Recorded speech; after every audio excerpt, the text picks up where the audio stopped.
মহাপ্রভু যখন স্থির করলেন সন্ন্যাস গ্রহণ করবেন, কেন যারা ভক্তির পথ গ্রহণ করল না, যারা পাষণ্ডী, পড়ুয়া, অধম, যারা এই ভক্তির পথ অবলম্বন করল না, মহাপ্রভু স্থির করলেন তাহলে কিভাবে তাদের উদ্ধার করা যায়। তারা তো তার প্রতি ভক্তিপরায়ণ হচ্ছে না, তার যে উপদেশ, তার যে নির্দেশ সেটা যে মানছে না, সেই করে মহাপ্রভু বিচার করলেন তিনি সন্ন্যাস নেবেন। আর সন্ন্যাস নিলে সকলেই শ্রদ্ধা পরায়ণ হবে, সকলে শ্রদ্ধা করবে এবং তার ফলে তারা কৃষ্ণ ভক্তি লাভ করতে পারবে। তো মহাপ্রভু এবং নিত্যানন্দ প্রভু মহাপ্রভু সন্ন্যাস গ্রহণের আগে একদিন নিত্যানন্দ প্রভুকে নিয়ে তিনি গেছেন অম্বিকা কালনায়। অম্বিকা কালনা এই শান্তিপুরের উল্টো দিকে কালনা। সেখানে মহাপ্রভুর এক অতি অন্তরঙ্গ ভক্ত গৌরীদাস পণ্ডিত থাকতেন। তো মহাপ্রভু সন্ন্যাস নেওয়ার আগে ভাবলেন গৌরীদাস পণ্ডিতের সঙ্গে দেখা করে যাবেন। তিনি নিত্যানন্দ প্রভুকে নিয়ে গৌরীদাস পণ্ডিতের কাছে গেছেন। তো তিনি বললেন তাকে যে তিনি সন্ন্যাস নেবেন। গৌরীদাস পণ্ডিত তো অত্যন্ত ব্যাকুল হয়ে পড়ল, না না, তুমি সন্ন্যাস নিয়ে তুমি চলে গেলে আমি থাকবো কি করে। মহাপ্রভু বললেন, ঠিক আছে, তুমি আমার একটা বিগ্রহ তৈরি করো, সেই বিগ্রহের মাধ্যমে তুমি আমাকে পাবে। এইভাবে শ্রী চৈতন্য মহাপ্রভু তাকে বোঝালেন, বা আমাদেরকে সকলকে বোঝালেন যে তিনি এবং তার বিগ্রহের মধ্যে কোনো পার্থক্য নেই।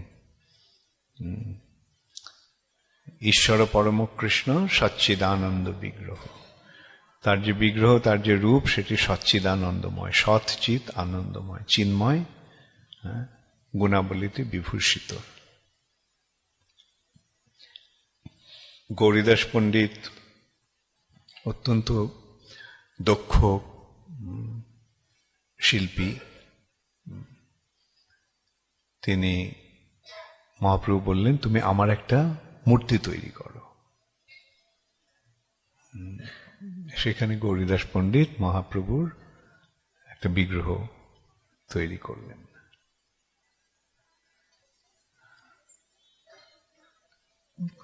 তিনি বললেন যে তুমি এই বিগ্রহের মাধ্যমে তুমি আমাকে আমার সঙ্গ লাভ করো, এই বিগ্রহ আমার থেকে অভিন্ন। গৌরীদাস পণ্ডিত বললেন, মেনে নিলেন, মহাপ্রভু বলেছে। তারপরে মহাপ্রভু যখন চলে যাচ্ছে, গঙ্গার ঘাট পর্যন্ত এসে মহাপ্রভু যখন চলে যাচ্ছে, তখন সে বলল, কি হলো, তুমি চলে যাচ্ছ? তুমি তো বলেছিলে তুমি আমার সঙ্গে সবসময় থাকবে। মহাপ্রভু বললেন, আমি তো বললাম এই যে বিগ্রহ আছে, এই বিগ্রহ আমার থেকে অভিন্ন, এই বিগ্রহই আমি।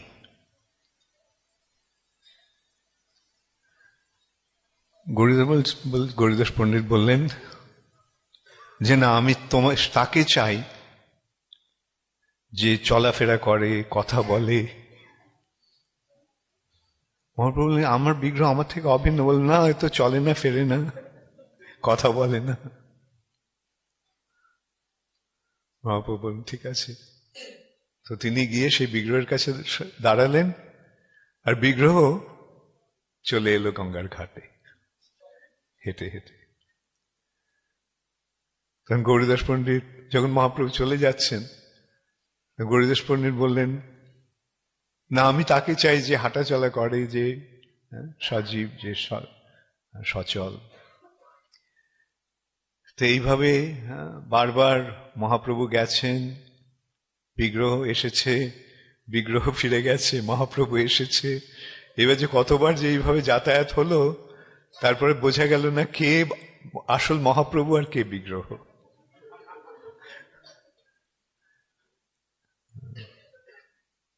সেই বিগ্রহ এখনো আছে। অম্বিকা কালনায়।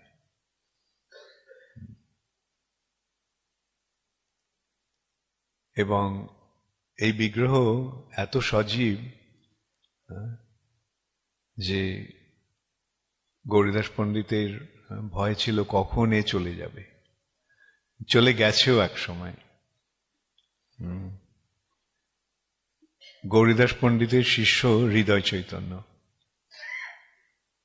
একসময় গৌরীদাস পণ্ডিত, গৌর পূর্ণিমার সময় হয়েছে, গৌরীদাস পণ্ডিত ফেরেনি, তো হৃদয় চৈতন্য প্রভু গৌর পূর্ণিমার অনুষ্ঠানের আয়োজন করেছে।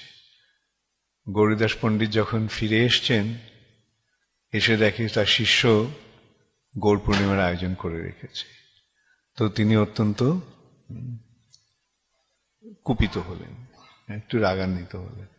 আমার অনুমতি না নিয়ে তুমি ইয়ে করছো, যাও তুমি নিজে গিয়ে তাহলে গৌর পূর্ণিমা করো। তো তখন হৃদয় চৈতন্য গিয়ে গঙ্গার পাড়ে গিয়ে গৌর পূর্ণিমার আয়োজন করেছে। যখন গৌর পূর্ণিমার আয়োজন হচ্ছে, গৌর পূর্ণিমার উৎসব হচ্ছে, গৌরীদাস পণ্ডিত মন্দিরে গিয়ে দেখে গৌরনিতাই নেই। তিনি বুঝতে পারলেন গৌরনিতাই, গৌর কোথায় গেছে। এবং তিনি হাতে একটা লাঠি নিয়ে গেছেন গৌরনিতাইকে ধরে আনতে, আর একটু গৌরনিতাইকে শিষ্যের ইয়ে করতে, তিরস্কার করতে। এখন হৃদয় চৈতন্যকে, গৌরীদাস পণ্ডিতকে আসতে দেখে গৌরনিতাই পালিয়ে গিয়ে হৃদয় চৈতন্যর হৃদয়ে চলে গেছে। সেই থেকে তার নাম হয়েছিল হৃদয় চৈতন্য, যার হৃদয়ে চৈতন্য মহাপ্রভু বিরাজ করেন। এখন সেই অবস্থা দেখে তখন থেকে সেখানকার মন্দিরের একটা আয়োজন হয় যে বেশিক্ষণ গৌরনিতাইকে দেখতে পাওয়া যায় না। বেশিক্ষণ দেখলে ভক্তের আকুলতার ফলে গৌরনিতাই চলে যেতে পারে, এবং সেটা হয়েওছে কয়েকবার। গৌরনিতাইকে গৌরীদাস পণ্ডিতে গিয়ে ধরে আনতে হয়েছে, ভক্তের ডাকে, যাতে ভক্তের আকুলতায়, ভক্তের প্রেমের বশে গৌরনিতাই যাতে আর না চলে যায়, তাই জন্য সেখানে ঝাঁপি দর্শন হয়, বেশিক্ষণ দেখতে দেওয়া হয় না, একটু দেখিয়ে ব্যাস পর্দা টেনে দেওয়া হয়, যাতে ভক্তের হৃদয়ের আকুলতা গৌরনিতাই বুঝতে না পারে বা তার দ্বারা প্রভাবিত না হতে পারে। এরকম বহু সুন্দর সুন্দর লীলা মহাপ্রভু করেছেন তার ভক্তদের নিয়ে।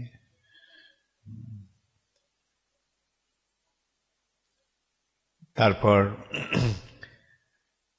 একদিন রাত্রে, ভোর রাত্রে, সকলে যখন ঘুমিয়ে আছে, গভীর নিদ্রায় মগ্ন, তখন চৈতন্য মহাপ্রভু গৃহত্যাগ করলেন,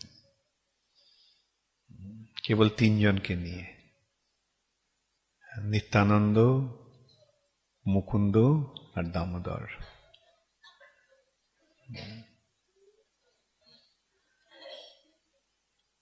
না, গদাধর নয়, আচার্য রত্ন, নিত্যানন্দ প্রভু, আচার্য রত্ন আর মুকুন্দ, এদের নিয়ে তিনি গেলেন কাটোয়ায়। কাটোয়াও গঙ্গার ওপারে। তারা গঙ্গা পার হয়ে কাটোয়ায় গেলেন। কাটোয়াতে কেশব ভারতীর কাছে শ্রী চৈতন্য মহাপ্রভু সন্ন্যাস দীক্ষা নেওয়ার আবেদন জানালেন।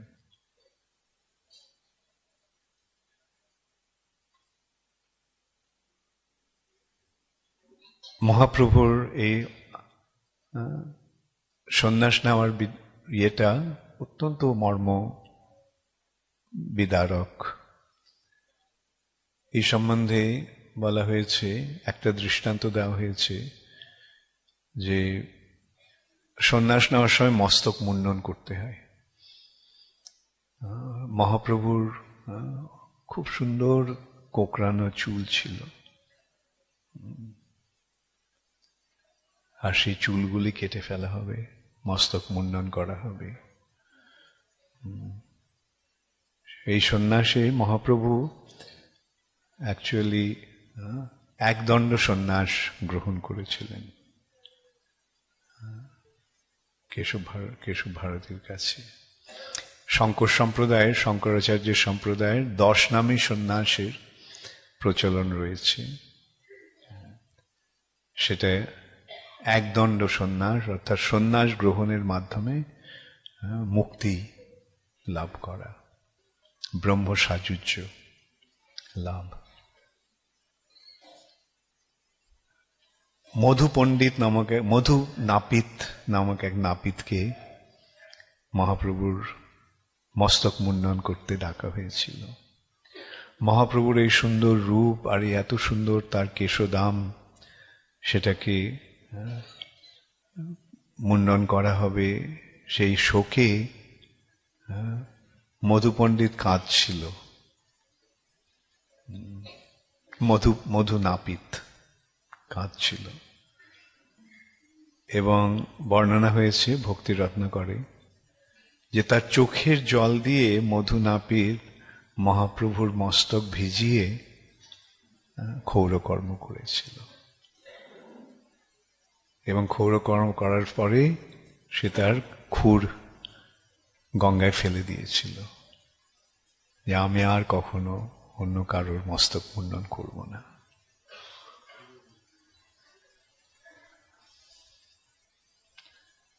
মহাপ্রভুর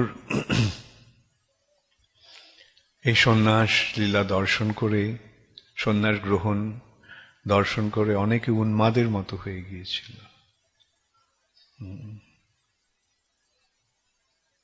সেই তার এই লীলাটি অত্যন্ত মর্মদায়ক, মর্মবিদারক অ্যাকচুয়ালি। তো মহাপ্রভু সন্ন্যাস গ্রহণ করলেন। সন্ন্যাস গ্রহণ করার পর তিনি সোজা বৃন্দাবন যাবেন।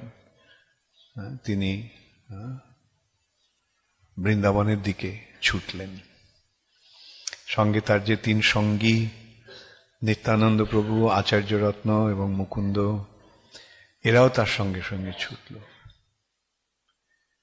এইভাবে 3 দিন এক নাগারে, 3 দিন 3 রাত্রি মহাপ্রভু ছুটেছিলেন, আর তার সঙ্গে সঙ্গে এই 3 জনও ছুটেছিলেন। তারা, নিত্যানন্দ প্রভু ঠিক করেছিলেন যে মহাপ্রভুর এই অচানক এই সন্ন্যাস গ্রহণে, অচানক গৃহত্যাগের ফলে নবদ্বীপবাসীরা এতই মর্মাহত হয়ে পড়েছে যে তাদের কাছে মহাপ্রভুকে না ফিরিয়ে নিয়ে গেলেই নয়। কেন সাধারণত সন্ন্যাস গ্রহণ হলে আর কারোর সঙ্গে কোনো সংযোগ থাকতো না, যোগাযোগ থাকতো না। একবার যখন কেউ সন্ন্যাস নিত, ব্যাস, সে যে কোথায় চলে যেত সেটা কেউ জানতো না। তখনকার দিনে তো এত সুন্দর এখনকার মতো যোগাযোগের আয়োজন ছিল না। তখন টেলিফোন ছিল না, মোবাইল ফোন ছিল না, এবং সন্ন্যাসীরাও একেবারে নিষ্পৃহ হয়ে গৃহত্যাগ করে চলে যেতেন। তারা তীর্থে তীর্থে ভ্রমণ করতেন। সন্ন্যাসীদের, প্রকৃত সন্ন্যাসীদের ব্রত ছিল তীর্থে তীর্থে ভ্রমণ, কোনো জায়গায় বেশিক্ষণ না থাকা। তারা সাধারণত 3 দিনের বেশি এক জায়গায় থাকতেন না। অধিকাংশ সময় তারা 1 রাত্রি থেকে ওখান থেকে চলে যেতেন। তারা দিনে 3 বার স্নান করতেন, সকালে, দুপুরে, সন্ধ্যায়, যা বিনা চেষ্টায় যা আসতো সেটাই ভগবানের প্রসাদ রূপে তারা গ্রহণ করতেন। এরকমই ছিল সন্ন্যাসীর কঠোর ব্রত। তো নিত্যানন্দ প্রভু ঠিক করলেন যে চৈতন্য মহাপ্রভুকে যাতে আরেকবার নবদ্বীপবাসীরা দেখতে পায় তার ব্যবস্থা করতে। তাই তিনি পথ ভুলিয়ে চৈতন্য মহাপ্রভুকে নিয়ে এলেন গঙ্গার পাড়ে এবং কতগুলো রাখাল বালককে শিখিয়ে দিয়েছিলেন যে মহাপ্রভু যখন তাদের জিজ্ঞাসা করবেন এটা কি বৃন্দাবন, তারা যেন বলে হ্যাঁ হ্যাঁ এটা বৃন্দাবন। তো মহাপ্রভু রাখালদের গরু চড়াতে দেখে তার মনে সেই বৃন্দাবনের বলে মনে করে তিনি সেই বালকদের জিজ্ঞাসা করেন এটা কি বৃন্দাবন, এই জায়গাটার নাম কি, আমি কোথায় এসেছি? বললো হ্যাঁ হ্যাঁ এটা বৃন্দাবন, এটা বৃন্দাবন। মহাপ্রভু তখন নিত্যানন্দ প্রভুকে বললেন নিত্যানন্দ আমরা বৃন্দাবনে পৌঁছে গেছি। নিত্যানন্দ প্রভু বললেন হ্যাঁ হ্যাঁ পৌঁছে গেছে। তাহলে এটা কি যমুনা? গঙ্গাকে দেখি বললেন হ্যাঁ এটা যমুনা। তো সেই যমুনা শুনে মহাপ্রভু সেই যমুনাতে ঝাঁপ দিলেন, গঙ্গায় ঝাঁপ দিলেন। ইতিমধ্যে নিত্যানন্দ প্রভু খবর পাঠিয়েছেন আচার্য রত্নকে দিয়ে শান্তিপুরে অদ্বৈত আচার্যের কাছে যে আমি চৈতন্য মহাপ্রভুকে নিয়ে আসছি, আপনি ওনার কিছু শুকনো কাপড় নিয়ে আপনি আসুন। তখন অদ্বৈত আচার্য নৌকোয় করে আসছে, তাকে দেখে মহাপ্রভু বললেন অদ্বৈত আচার্য তুমি এখানে কি করে এলে, তুমিও বৃন্দাবনে চলে এসেছো? অদ্বৈত আচার্য বললেন না, নিত্যানন্দ আমাকে খবর পাঠিয়েছিল যে ও তোমাকে নিয়ে এখানে আসছে, তাই আমি এসেছি। নিত্যানন্দ চৈতন্য মহাপ্রভু অত্যন্ত ক্রোধান্বিত হয়ে নিত্যানন্দ প্রভুকে বললেন তুমি আমাকে মিথ্যে কথা বলে এইভাবে প্রতারণা করলে, তুমি বললে যে এই যে একটি বৃন্দাবন, তুমি নিশ্চয়ই ছেলেদের শিখিয়ে দিয়েছো এই কথা বলতে। আর আমি যখন জিজ্ঞাসা করলাম এটা কি যমুনা, তুমি বললে গঙ্গা দেখি, তুমি আমাকে বললে এটা যমুনা। নিত্যানন্দ প্রভু বললেন আমি কোনো মিথ্যে কথা বলিনি, তুমি যেখানে আছো সেটাই বৃন্দাবন। আর প্রয়াগে সঙ্গমের পর গঙ্গা যমুনা একত্রে মিলিত হওয়ার পর পূর্ব দিকে বইছে গঙ্গা আর পশ্চিম দিকে বইছে যমুনা। তো এটা হচ্ছে পশ্চিম দিক, গঙ্গার পশ্চিম তট, সুতরাং এটা যমুনাই। অদ্বৈত আচার্য বললেন তোমাদের 3 দিন 3 রাত্রে কিছু খাওয়া হয়নি, চলো আমার বাড়িতে চল। আর সেখানে অদ্বৈত আচার্য একটা মহাভোজের আয়োজন করলেন, অনেক রকমের খাবার। চৈতন্য মহাপ্রভু বললেন এগুলো কি আমার পক্ষে খাওয়া সম্ভব, এত কিছু? আর নিত্যানন্দ প্রভু বললেন দেখো 3 দিন আমরা উপবাসী, তারপরে আমাদের খেতে নিমন্ত্রণ করেছে ব্রাহ্মণ, আর দেখো কতটুকু ওটা খেতে দিয়েছে। এইভাবে নিত্যানন্দ প্রভুর সঙ্গে অদ্বৈত আচার্যের কিছু প্রণয় কলহ হয়, মানে ভালোবাসার মাধ্যমে একটা কলহের অভিনয় হয়। সেটাও খুব সুন্দরভাবে বর্ণিত হয়েছে চৈতন্য চরিতামৃততে। আমি দেখি ওটা আমি যদি এখানে আমি একটু পড়ে শোনাবো।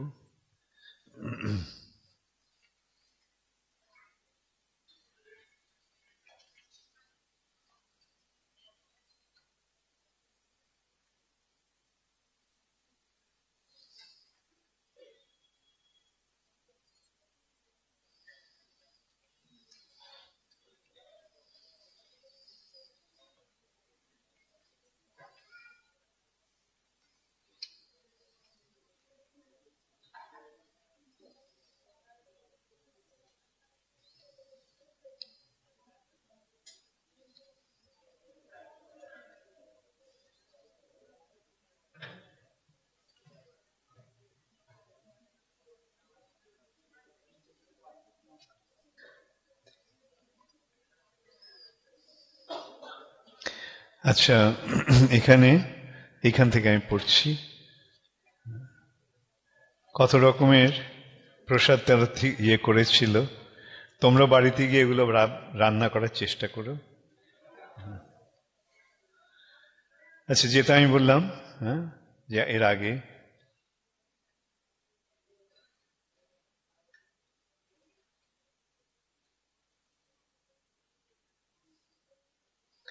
প্রভু কহে নিত্যানন্দ আমারে বঞ্চিলা, গঙ্গাকে আনিয়া মরে যমুনা কহিলা।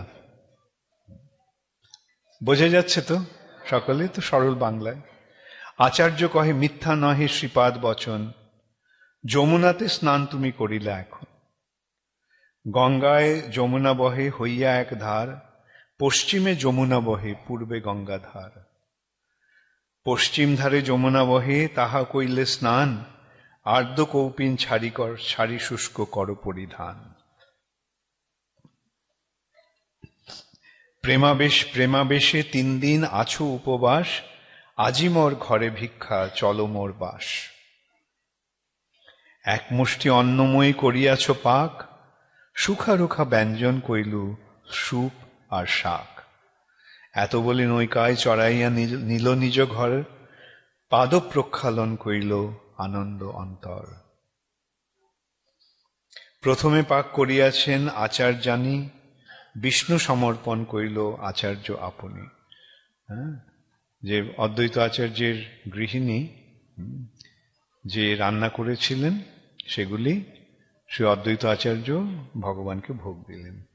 3 ঠাই ভোগ বাড়াইল সম করি, কৃষ্ণের ভোগ বাড়াইল ধাতু পাত্র পরি। 32 আঠিয়া কলার আঙ্গিঠায় পাতে, 2 ঠাই ভোগ বাড়াইল ভালো মতে। মধ্যে পিতক ঘৃতসিক্ত শাল্যন্যের স্তূপ, চারিদিকে ব্যঞ্জন ডোঙ্গা আর মুগ্ধ সুপ। সার্দক বাস্তুক শাক বিবিধ প্রকার, পটল কুষ্মাণ্ড বড়ি মান কচু আর। বোঝা যাচ্ছে? চৈ মরিচ শুক্তা দিয়া সব ফল মূলে, অমৃত নিন্দক পঞ্চবিধ তিক্ত ঝালে। কোমল নিম্বপত্র সহ ভাজা বার্তা কি, মানে হ্যাঁ নিম বেগুন। কোমল মানে নরম, হ্যাঁ, কাঁচা কচি নিমের পাতা আর বেগুন দিয়ে ভাজা। পটল ফুল বড়ি ভাজা কুষ্মাণ্ড মান চাকি। নারিকেল শস্য ছানা শর্করা মধুর, মোচা ঘণ্ট দুগ্ধ কুষ্মাণ্ড সকল প্রচুর। মধুর আম্ল বড়া আমলাদি 5-6, সকল ব্যঞ্জন কইল লোকে যত হয়। মুদগ বড়া কলা বড়া মাস বড়া মিষ্ট, ক্ষীর পুলি নারিকেল যত পিষ্ট ইষ্ট। 32 আঠিয়া কলার ডোঙ্গা বড় বড়, চলে হালে নাহি ডোঙ্গা অতি বড় দড়।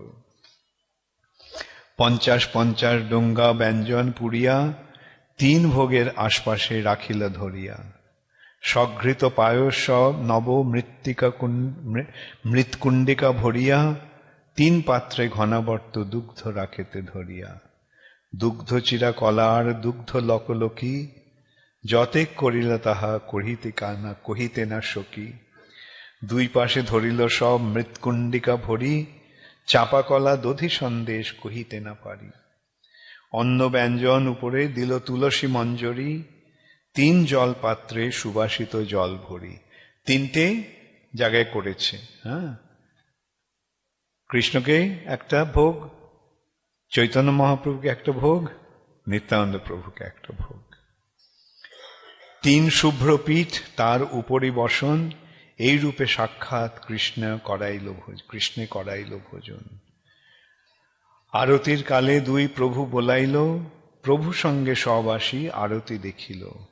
আরতি দেখিয়া কৃষ্ণে করালো শয়ন, আচার্য আসিয়া প্রভুরে তবে কইল নিবেদন। গৃহের ভিতরে প্রভু করুণ গমন, 2 ভাই আইলা তবে করিতে ভোজন। মুকুন্দ হরিদাস 2 প্রভু বলাইল। আচ্ছা, আমি ভুল বলেছি, হরিদাস ঠাকুরের সঙ্গে ছিলেন। হ্যাঁ, আচার্যরত্ন মুকুন্দ, নিত্যানন্দ প্রভু আচার্যরত্ন মুকুন্দ এবং হরিদাস। মুকুন্দ হরিদাস 2 প্রভু বলাইল, জোর হাতে দুইজন কহিতে লাগিল, মুকুন্দম কহে মোর কিছু কৃত্য নাহি সরে, পাছে মুই প্রসাদ পামু তুমি যাহ ঘরে। হরিদাস কহে মুই পাপিষ্ঠ অধম, বাহিরে এক মুষ্টি পাছে করিম ভোজন। দুই প্রভু লইয়া আচার্য গেলা ভিতর ঘরে, প্রসাদ দেখিয়া প্রভুর আনন্দ অন্তরে। ওইছে অন্ন যে কৃষ্ণকে করায় ভোজন, জন্মে জন্মে শিরে ধরু তাহার চরণ। প্রভু জানে তিন ভোগ কৃষ্ণের নৈবেদ্য, আচার্যের মনোকথা নহে প্রভুর বেদ্য। প্রভু বলে বৈশে তিন করিয়ে ভোজন, আচার্য কহে আমি করিব পরিবেশন। শ্রী চৈতন্য মহাপ্রভু বললেন যে তিনটি পাত্র যখন রয়েছে তখন আমরা তিনজনে বসি, অদ্বৈত আচার্য, নিত্যানন্দ প্রভু এবং তিনি। অদ্বৈত আচার্য বললেন যে না না, আমি পরিবেশন করব। কোন স্থানে বসিব আর আনো দুই পাত, অল্প করি আনি তাহে দেহ ব্যঞ্জন ভাত। মহাপ্রভু সে দেখে মনে করেছিল ওই তিনটে ভোগই কৃষ্ণকে নিবেদন করা হয়েছে। তাই তিনি বললেন যে দুটো পাত করো, তে আমাদের কিছু কিছু প্রসাদ দাও। আচার্য কহে বৈশ দোহে পিড়ির উপরে, এত বলি হাতে ধরি বসাইল দুহারে। প্রভু কহে সন্ন্যাসীর ভক্ষ নহে উপকরণ, ইহা খাইলে কইছে হয় ইন্দ্রিয় বারণ। এরকম খেলে ইন্দ্রিয় সংযম কি করে হবে। আচার্য কহে ছাড়ো তুমি আপনার চুরি, আমি সব জানি তোমার সন্ন্যাসের ভারী ভুড়ি। ভোজন করো ছাড়ো বাচন চাতুরি, প্রভু কহে এত অন্ন খাইতে না পারি। আচার্য বলে অকপটে করহ আহার, যদি খাইতে না পারো পাতে রহিবে কার। যে না খেতে পারে তার পাতে থাকবে।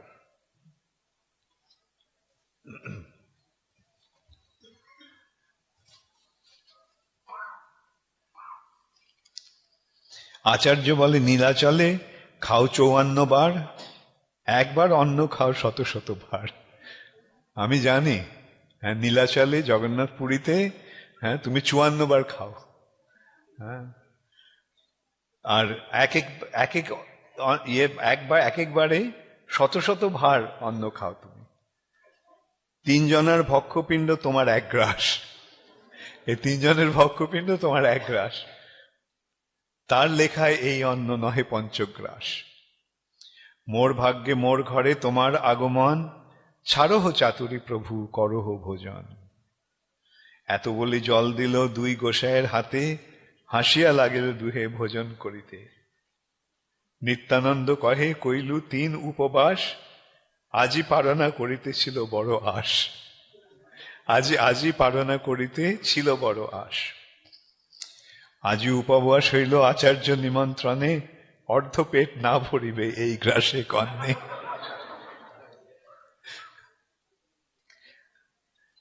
আচার্য কহে তুমি হও তৈর্থিক সন্ন্যাসী, কভু ফল মূল খাও কভু উপবাসী। দরিদ্র ব্রাহ্মণ ঘরে যে পাইলা মুষ্টেক অন্ন, ইহাতে সন্তুষ্ট হও ছাড়ো লোভ মন। নিত্যানন্দ বলে যাবে কইলে নিমন্ত্রণ, তত দিতে যাহ যত করিয়ে ভোজন। শুনি নিত্যানন্দের কথা ঠাকুর অদ্বৈত, কহেন তাহারে কিছু পাইয়া পীড়িত। ভ্রষ্ট অবধূত তুমি উদর ভরিতে, ভ্রষ্ট অবধূত তুমি উদর ভরিতে, সন্ন্যাস লইয়াছ বুঝি ব্রাহ্মণ দণ্ডিতে। তুমি খেতে পারো 10-20 মানের অন্ন, আমি তাহা কাহা পাবো দরিদ্র ব্রাহ্মণ। যা যে পাইয়াছ মুষ্টেক অন্ন, তাহা খাইয়া উঠো, পাগলামি না করিও না ছাড়াইয়া ঝুঠো। এত বলি হাস্যরসে করেন ভোজন, অর্ধে অর্ধে খাইয়া প্রভু ছাড়েন ব্যঞ্জন। সেই ব্যঞ্জন আচার্য পুরো করেন পরপূরণ, এই মতো পুনঃ পুনঃ পরিবেশে ব্যঞ্জন। দোনা ব্যঞ্জনে ভরি করেন প্রার্থন, প্রভু বলে আর কত করিব ভোজন। আচার্য কহে দিয়ে দিয়াছি তাহা না ছাড়িবা, এখন যে দিয়ে তাহা অর্ধেক খাইবা। নানা যত্নে দৈন্যে প্রভুরে করাইল ভোজন, আচার্যের ইচ্ছা প্রভু করিল পূরণ। নিত্যানন্দ কহে আমার পেট না ভরিল, লইয়া যাহ তোর অন্য কিছু না খাইল। এত বলি এক গ্রাস ভাত হাতে লইয়া উচালি ফালিল আগে যেন ক্রুদ্ধ হইয়া। ভাত দুই চারি লাগে আচার্যের অঙ্গে, ভাত অঙ্গে লইয়া আচার্য নাচে বহু রঙ্গে। অবধূতের ঝুটা লাগিল মোর অঙ্গে, পরম পবিত্র মোরে কইলা এই ঢঙ্গে। তোরে নিমন্ত্রণ করনু পাইলু তার ফল, তোর জাতি কুল নাহি সহজে পাগল। আপনার সমমরে করিবার তরে, জুটা দিল বিপ্র বলি ভয় না করিলে। নিত্যানন্দ বলে কৃষ্ণের প্রসাদ, ইহাকে ঝুটা কইলে তুমি কইলে অপরাধ। শতেক সন্ন্যাসী যদি করাও ভোজন, তবে এই অপরাধ হইবে খণ্ডা। আচার্য কহে না করিব সন্ন্যাসী নিমন্ত্রণ, সন্ন্যাসী নাসিল মোর সর্বস্মৃতি ধর্ম। এত বলি দুইজনে করাইল আচমন, উত্তম শয্যাতে লইয়া করাইল শয়ন। লবঙ্গে এলাচি বীজ উত্তম রসবাস, তুলসী মঞ্জরি সহ দিল মুখবাস। এইভাবে অদ্বৈত আচার্যের গৃহে চৈতন্য মহাপ্রভু এবং নিত্যানন্দ প্রভুর প্রসাদ গ্রহণ লীলা হয়েছিল। এদিকে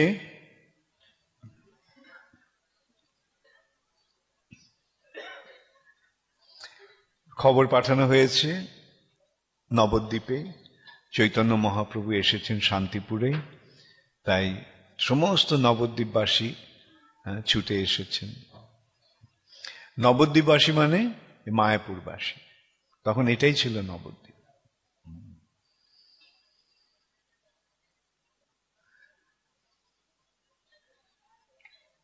সকলে এসেছেন।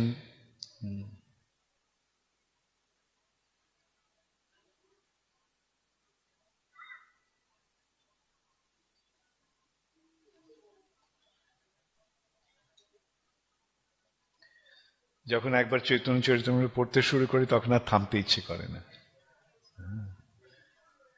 যাই হোক, আমি আরেকটু পিছু পড়েই যাই, চৈতন্য চরিতামৃত থেকে পড়ে যাই।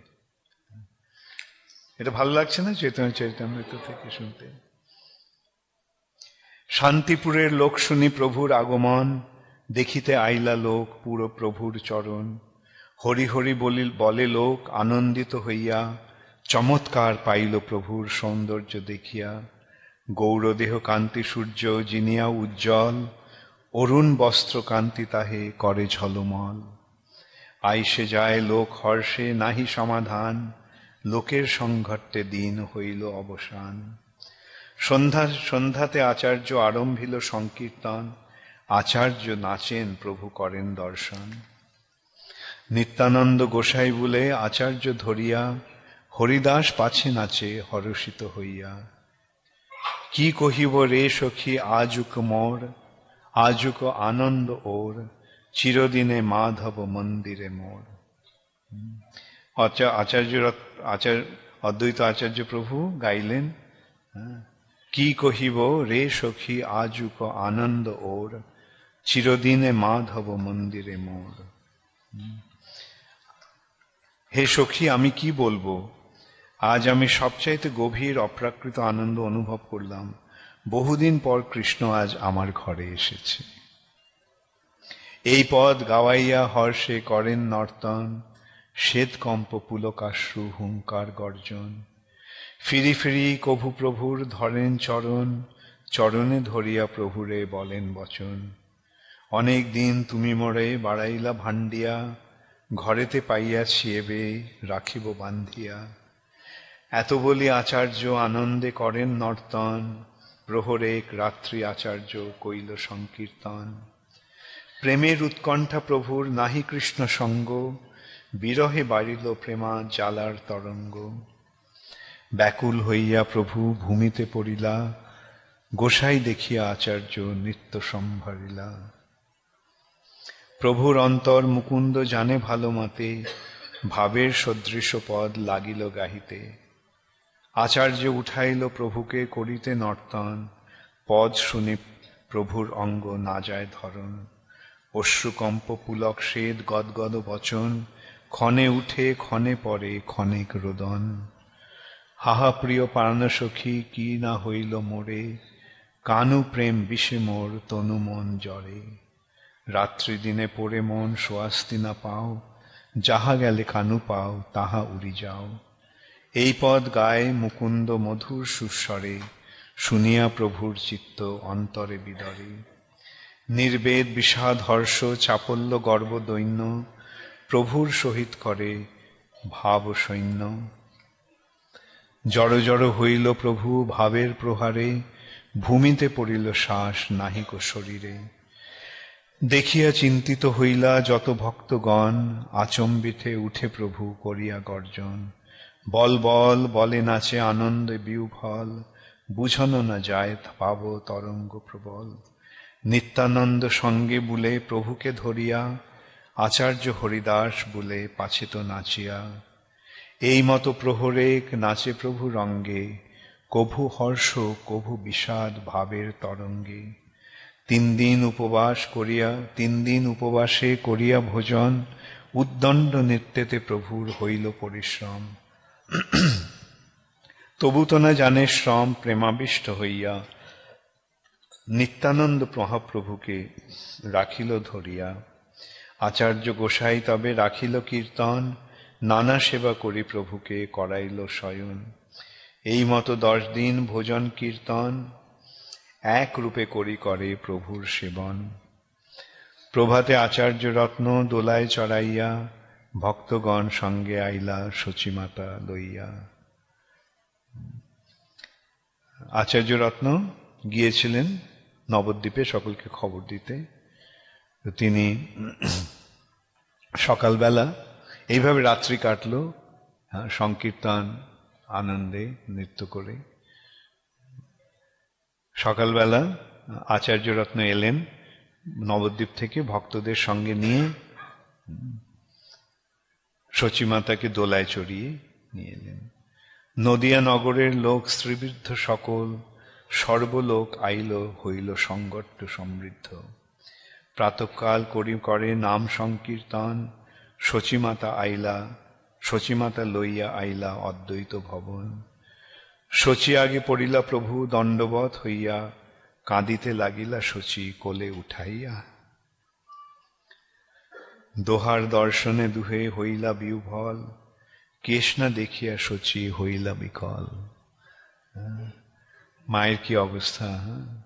এইভাবে মহাপ্রভুকে সন্ন্যাস রূপে দর্শন করে অঙ্গ মুছে মুখ চুম্বে করে নিরীক্ষণ, দেখিতে না পায় অশ্রু ভরিল নয়ন। কান্দিয়া কহেন শচী বাছারে নিমাই, বিশ্বরূপ সমনা করিহ নিঠুরাই। সন্ন্যাসী হইয়া পুনঃ না দিল দর্শন, তুমি তো ইচ্ছে কইলে মোর হইবে মরণ। কান্দিয়া বলেন প্রভু শুনো মোর আই, তোমার শরীর এই মোর কিছু নাই। তোমার পালিত দেহ জন্ম তোমা হইতে, কোটি জন্মে তোমার ঋণ না পারি শোধিতে। জানি বা না জানি কইল যদ্যপি সন্ন্যাস, তথাপি তোমারে কভু নাহিব উদাস। তুমি যাহা কহ আমি তাহাই রহিব, তুমি যেই আজ্ঞা করো সেই তো করিব। এত বলি পুনঃ পুনঃ করে নমস্কার, তুষ্ট হইয়া আই কোলে করে বারবার। তবে আই লইয়া আচার্য গেলা অভ্যন্তরে, ভক্তগণ মিলিতে প্রভু হইলা সত্তর। একে একে মিলিল প্রভু সব ভক্তগণ, সবার মুখ দেখি করে দৃঢ় আলিঙ্গন। কেশ না দেখিয়া ভক্ত যদ্যপি পায় দুঃখ, সৌন্দর্য দেখিতে তবু পায় মহাসুখ। শিবাস রামায় বিদ্যানিধি গদাধর, গঙ্গা দাস বক্রেশ্বর মুরারি শুক্লাম্বর। বুদ্ধিমন্ত খান নন্দন শ্রীধর বিজয়, বাসুদেব দামোদর মুকুন্দ সঞ্জয়। কত নাম লইব যত নবদ্বীপবাসী, সবারে মিলিলা প্রভু কৃপা দৃষ্টে হাসি। আনন্দে নাচয় সবে বলি হরি হরি, আচার্য মন্দির হইল শ্রী বৈকুণ্ঠপুরী। যত লোক আইল মহাপ্রভুকে দেখিতে, নানা গ্রাম হইতে আর নবদ্বীপ হইতে। সবাকারে বাসা দিল ভক্ষ অন্নপান, বহুদিন আচার্য গোসাই কইল সমাধান। আচার্য গোসাইয়ের ভাণ্ডার অক্ষয় অব্যয়, যত দ্রব্য ব্যয় করে তত দ্রব্য হয়। সেই দিন হইতে শচী করেন রন্ধন, ভক্তগণ লইয়া প্রভু করেন ভোজন। দিনে আচার্যের প্রীতি প্রভুর দর্শন, রাত্রে লোক দেখে প্রভুর নর্তন কীর্তন। কীর্তন করিতে প্রভুর সর্বভাবোদয়, স্তম্ভ কম্প পুলকাশ্রু গদ গদ প্রলয়। ক্ষণে ক্ষণে পরে প্রভু আছাড় খাইয়া, দেখি শচী মাতা কহে রোদন করিয়া। চূর্ণ হইল হেন বাস নিমাই কলেবর, আহা করি বিষ্ণু পাশে মাগে এই বর।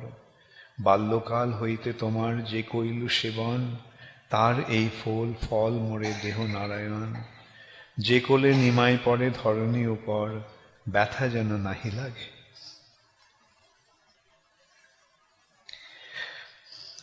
যে কালে নিমাই পড়ে ধরণী উপরে, ব্যথা যেন নাহি লাগে নিমাই শরীরে।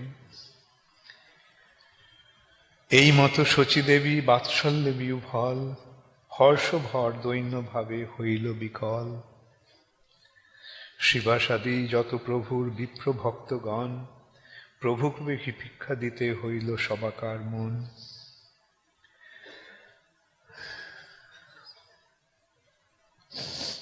শুনি শচী সবাকারে করিল মিনতি, নিমায়ের দর্শন আর মুই পাব কতি। তোমা সবাসনে হবে অন্যত্র মিলন, মুই অভাগিনীর মাত্র এই দর্শন। যাবৎ আচার্য গৃহে নিমায়ের অবস্থান, মুই ভিক্ষা দিমু সবাকারে মার্গদান।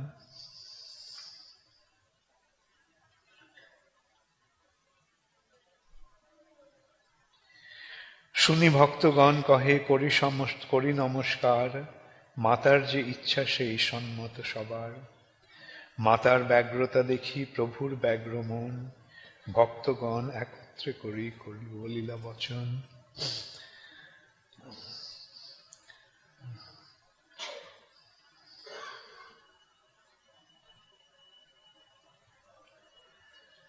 তোমা সবার আজ্ঞা বিনা চলিলাম বৃন্দাবন, যাইতে নারিল বিঘ্ন হইল নিবর্তন। যদ্যপি সহসা আমি করিয়াছি সন্ন্যাস, তথাপি তোমা সভা হইতে নহিব উদাস। তোমা সভা না ছাড়িব যাবৎ আমি জীব, মাতারে তাবৎ আমি ছাড়িতে নারিব। সন্ন্যাসীর ধর্ম নহে সন্ন্যাস করিয়া, নিজ জন্মস্থানে রহে কুটুম্ব লইয়া। কেহ যেন এই বলি না করে নিন্দন, সেই যুক্তি কহ যাতে রহে দুই ধর্ম। শুনিয়া প্রভুর এই মধুর বচন, শচীপাশ আচার্যাদি করিলা গমন। মহাপ্রভু এখানে বললেন যে আমি তোমাদের আজ্ঞা তোমাদের না বলে আমি যে সন্ন্যাস নিয়ে বৃন্দাবন যাচ্ছিলাম, সেটা আমার ভুল হয়ে গেছে। আমি হঠাৎ আমি সন্ন্যাস নিয়েছি, কিন্তু তবু আমি তোমাদের সঙ্গ ছাড়তে চাই না। তোমাদের সঙ্গে আমি যতদিন বেঁচে থাকবো তোমাদের সঙ্গে আমি থাকব, আর আমি আমার মাকে ছাড়তে পারবো না। আবার সন্ন্যাসীর ধর্ম, সন্ন্যাস গ্রহণ করে তার জন্মস্থানে থাকাটাও সন্ন্যাসীর ধর্ম নয়। এখন এই জন্য যদি আমি এখানে থাকি, আমার জন্মস্থানে থাকি, তাহলে লোকে নিন্দা করবে। তাহলে তোমরা বলো কি করলে এই দুই কুল রক্ষা করা যায়, এই দুই ধর্ম রক্ষা করা যায়। এই কথা শুনে অদ্বৈত আচার্য প্রমুখ ভক্তরা শচী মায়ের কাছে গেলেন এবং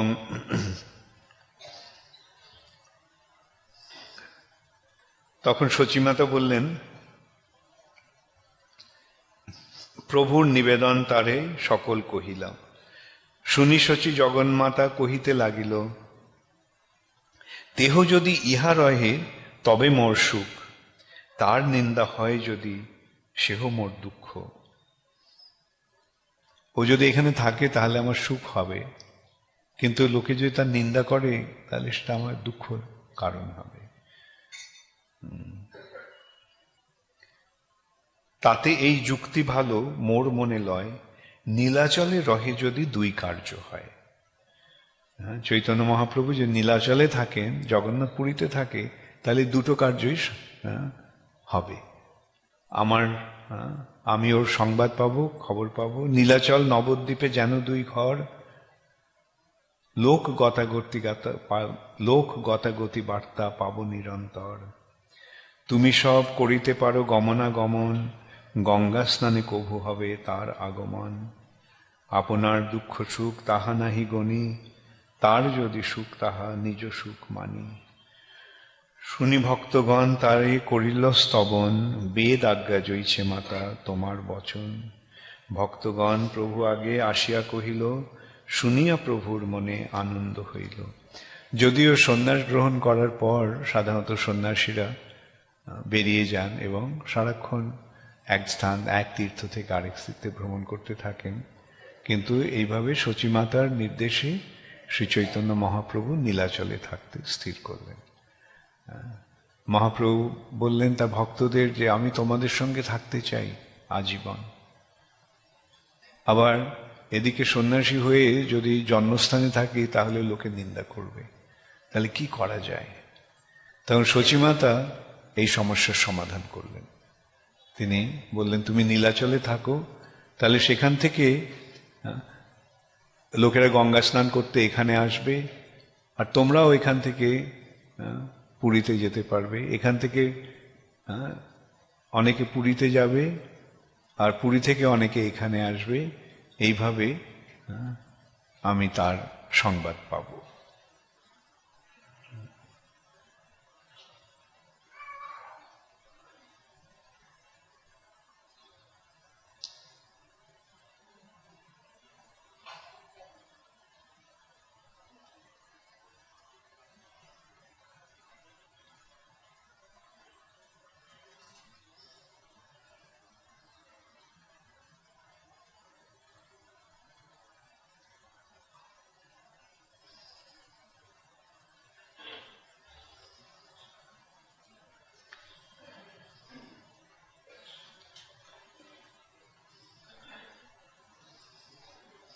এইভাবে কিছুদিন শ্রী চৈতন্য মহাপ্রভু অদ্বৈত আচার্যের গৃহে ছিলেন।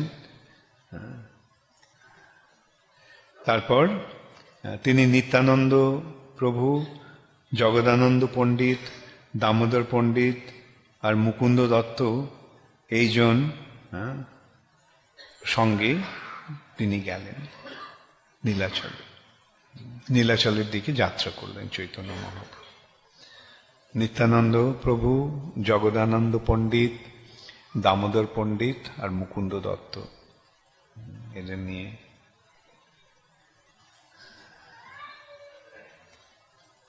এইবার তার ছত্রভোগের পথ দিয়ে শ্রী চৈতন্য মহাপ্রভু নবদ্বীপ থেকে শান্তিপুর থেকে নীলাচলের দিকে যাত্রা করলেন।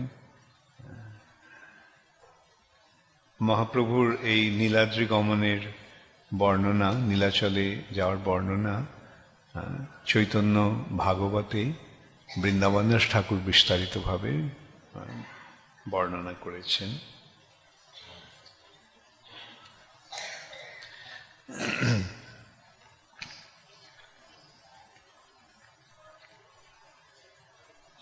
পথে তারা রেমুনায় গোপীনাথ, ক্ষীরচোর গোপীনাথের মন্দিরে এসে থামলেন একদিন। নিত্যানন্দ প্রভু তিনি বহুদিন ধরে এক সন্ন্যাসীর সঙ্গে বিভিন্ন তীর্থস্থানে ভ্রমণ করেছিলেন, তাই তার গুরুদেবের কাছে তার সেই সন্ন্যাসী যার সঙ্গে তিনি ভ্রমণ করছিলেন তার কাছে তিনি অনেক ভগবানের নানা লীলার কথা শুনেছিলেন। তো যখন তিনি গোপীনাথে, ক্ষীরচোর গোপীনাথে এলেন, তখন তিনি ক্ষীরচোর গোপীনাথের কথা তাদের বলেছিলেন। কেন নাম হলো ক্ষীরচোর, ক্ষীরচোরা গোপীনাথ। এই কাহিনী তোমরা সকলে জানো? কে কে জানো, কে কে জানো না? কে কে শুনতে চাও? ওকে, প্রথমে মাধবেন্দ্র পুরীর সম্বন্ধে বর্ণনা করা হয়েছে। কিভাবে মাধবেন্দ্র পুরী তিনি ছিলেন, তিনি ভ্রমণ করতেন এবং কখনো কিছু ভিক্ষা করতেন না। অযাচিতভাবে যা আসতো তাই তিনি গ্রহণ করতেন। তো একদিন মাধবেন্দ্র পুরী বৃন্দাবনে এসেছেন। এখন বৃন্দাবনে কৃষ্ণ কাউকে অভুক্ত থাকতে দেয় না। তো মাধবেন্দ্র পুরী, এটা আমি তাহলে এখান থেকে পড়ে শোনাচ্ছি। পূর্বে শ্রী মাধব পুরী আইলা বৃন্দাবন, ভ্রমিতে ভ্রমিতে গেলা গিরি গোবর্ধন। প্রেমে মত্ত নাহি তার রাত্রির দিন জ্ঞান, ক্ষণে উঠে ক্ষণে পড়ে নাহি স্থানাস্থান। শৈল পরিক্রমা করি গোবিন্দ কুণ্ডে আসি, স্নান করি বৃক্ষতলে আছায় সন্ধ্যায় বসি। গোপাল বালক এক দুগ্ধ ভাণ্ড লইয়া, আসি আগে ধরি কিছু বলিল হাসিয়া। পুরী এই দুগ্ধ লইয়া করো তুমি পান, মাগি কেন নাহি খাও কিবা করো ধ্যান। তুমি না চেয়ে কেন খাও না? তুমি কেন মাগি কেন নাহি খাও, যে চেয়ে খাও না কেন? কারই বা ধ্যান করো। বালকের সৌন্দর্যে পুরীর হইল সন্তোষ, তাহার মধুর বাক্যে গেল ভোগ শোষ। পুরী কহে কে তুমি, কাহা তোমার বাস, কেমনে জানিলা তুমি আমি করি উপবাস। বালক কহে গোপ আমি এই গ্রামে বসি, আমার গ্রামেতে কেহ নহে না রহি উপবাসী। আমার এই গ্রামে কেউ উপবাসী থাকে না। কেহ অন্ন মাগি খায়, কেহ দুগ্ধাহার, অযাচক জনে আমি দিয়ে তো আহার। জল দিতে স্ত্রীগণ তোমারে দেখি গেল, স্ত্রী সব দুগ্ধ দিয়া আমারে পাঠাইল। গোদোহনে করিতে চাহি শীঘ্র আমি যাব, আরবার আসি আমি এই ভাণ্ড লইব। এত বলি গেলা বালক না দেখিয়ে আর, মাধবপুরীর চিত্তে হইল চমৎকার। দুগ্ধপান করি ভাণ্ড ধুইয়া রাখিল, বাট দেখে সে বালক পুননা আইল। বসি নাম লয় পুরী নিদ্রা নাহিল হয়, শেষ রাত্রে তন্দ্রা হইল বাহ্যবৃত্তি লয়। স্বপ্নে দেখে সেই বালক সম্মুখে আসিয়া, এক কুঞ্জে লইয়া গেল হাতেতে ধরিয়া। কুঞ্জ দেখাইয়া কহে আমি এই কুঞ্জে রই, শীতবৃষ্টি বাতাগ্নিতে মহা দুঃখ পাই। গ্রামের লোক আনি আমা কার কুঞ্জ হইতে, পর্বত উপরে রইয়া রাখো ভালো মতে। এক মঠ করি তাহা করহ স্থাপন, বহু শীতল জলে করো শ্রী অঙ্গ মার্জন। বহুদিন তোমার পথ করি নিরীক্ষণ, কবে আসি মাধব আমা করিবে সেবন। তোমার প্রেম বসেয়া করি সেবা অঙ্গীকার, দর্শন দিয়া নিস্তারিব সকল সংসার। শ্রীগোপাল নাম মোর গোবর্ধন ধারী, বজ্রে স্থাপিত আমি ইহা অধিকারী। শৈল উপরি হইতে আমা কুঞ্জে লুকাইয়া, ম্লেচ্ছ ভয়ে সেবক মোর গেল পালাইয়া। সেই হইতে রহি আমি এই কুঞ্জ স্থানে, ভালো হইল আইলা আমা কারো সাবধানে। এত বলি সেই বালক অন্তর্ধান কইল, জাগিয়া মাধবপুরী বিচার করিল। কৃষ্ণকে দেখিনু মুই নারিনু চিনিতে, এত বলি প্রেমাবেশে পড়িলা ভূমিতে। ক্ষণেক রোদন করি কইল ধীর, আজ্ঞা পালন লাগি হইলা সুস্থির। প্রাতস্নান করি পুরী গ্রাম মধ্যে গেলা, সব লোক একত্র করি কহিতে লাগিলা। গ্রামের ঈশ্বর তোমার গোবর্ধন ধারী, কুঞ্জে আছি চলো তারে বাহির যে করি। অত্যন্ত নিবিড় কুঞ্জ নারী প্রবেশিতে, কুঠারি কোদাল লহ দ্বার করিতে। শুনি লোক তার সঙ্গে চলিলা হরিষে, কুঞ্জ কাটি দ্বার করিলা প্রবেশে। ঠাকুর দেখিল মাটি তৃণে আচ্ছাদিত, দেখি সব লোক হইল আনন্দে বিস্মিত। আবরণ দূর করিল বিদিতে, মহাভারী ঠাকুর কেহ নারে চালাইতে। মহা বলিষ্ঠ লোক একত্র করিয়া, পর্বত উপরি গেল পুরী ঠাকুর লইয়া।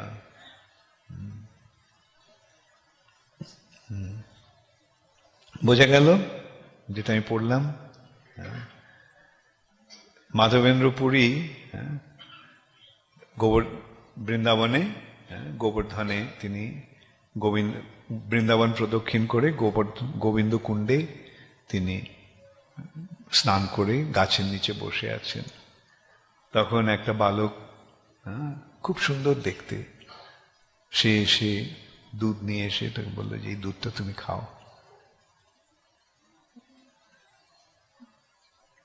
বললো তুমি কেন মেঘে খাও না, কেন উপবাসী থাকো, তুমি কার ধ্যান করো? তো মাধবেন্দ্র পুরী তখন তাকে জিজ্ঞাসা করলো, তুমি কি করে জানলে যে আমি উপবাসী? তখন সেই বালকটি বলল যে মেয়েরা যখন জল নিতে এসেছিল এই কুণ্ড থেকে, তখন তারা দেখেছিল তুমি এখানে আছো, তাই তারা আমাকে দিয়ে দুধটা দিয়ে পাঠিয়েছে। তা আমাকে এখন দুধ গরু দোয়াতে হবে, আমি যাচ্ছি এখন, পরে এসে আমি ভাণ্ডটা নেব। তো মাধবেন্দ্র দুধ পান করে ভাণ্ডটা ধুয়ে বসে আছেন, প্রতীক্ষা করছেন এই বালকটা কখন আসবে আবার। কিন্তু বালকটা এলো না। সেই রাত্রে মাধবেন্দ্র পুরী স্বপ্নে দেখলেন কৃষ্ণ এসে তাকে বলছে, মাধবপুরী আমি তোমার অপেক্ষা করছিলাম বহুদিন ধরে। আমি ভাবছিলাম কবে মাধবপুরী এসে আমাকে উদ্ধার করবে। জবনদের ভয়ে, মুসলমানদের ভয়ে পূজারীরা আমাকে মন্দির থেকে এনে এই একটা কুঞ্জের মধ্যে রেখে গেছে, যাতে তারা আমাকে, ওরা এসে বিগ্রহ ভেঙে ফেলবে, সেই ভয়ে দিয়ে পালিয়ে গেছে তারা। সেই থেকে আমি এখানেই আছি, রোদে বৃষ্টিতে আমি এখানেই থাকি। তো বহুদিন আমি তোমার প্রতীক্ষায় ছিলাম, তো তুমি এসে এখন আমাকে এই কুঞ্জ থেকে বার করে গোবর্ধনের ওপরে নিয়ে যাও। আমার নাম গোপাল, আমি গোবর্ধনধারী। তো মাধবেন্দ্র পুরী তখন ঘুম থেকে উঠে, তখন তার আক্ষেপ হলো কৃষ্ণ আমার কাছে এলো, আমি ওকে চিনতে পারলাম না। তিনি খুব কাঁদলেন অনেকক্ষণ। তারপরে আবার স্বপ্নে যে আদেশ পেয়েছেন সেটাও পূর্ণ করতে হবে। তাই তিনি গ্রামে গিয়ে সকলকে বললেন যে তোমাদের এখানে এই গোবর্ধন গিরিধারী গোপাল এখানে কুঞ্জের মধ্যে রয়েছে, এসো। এখনো কুঞ্জটা এতদিনের ফল ইয়েতে অনেক গভীর হয়ে গেছে, এখন সেখানে সেই গাছ কেটে পথ করে বিগ্রহ নিয়ে তাকে নিয়ে আসতে হবে, সঙ্গে কুঠার কোদাল সব নিয়ে এসো। তো তারাও তখন মহা আনন্দে মাধবেন্দ্র পুরীর সঙ্গে গেলেন, গিয়ে পথ করে দেখলেন সেই কুঞ্জের মধ্যে গোপাল রয়েছেন, গিরিধারী গোপাল।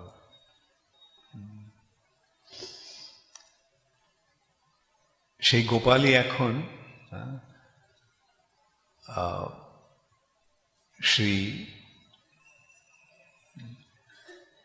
শ্রীনাথজি নামে রয়েছে,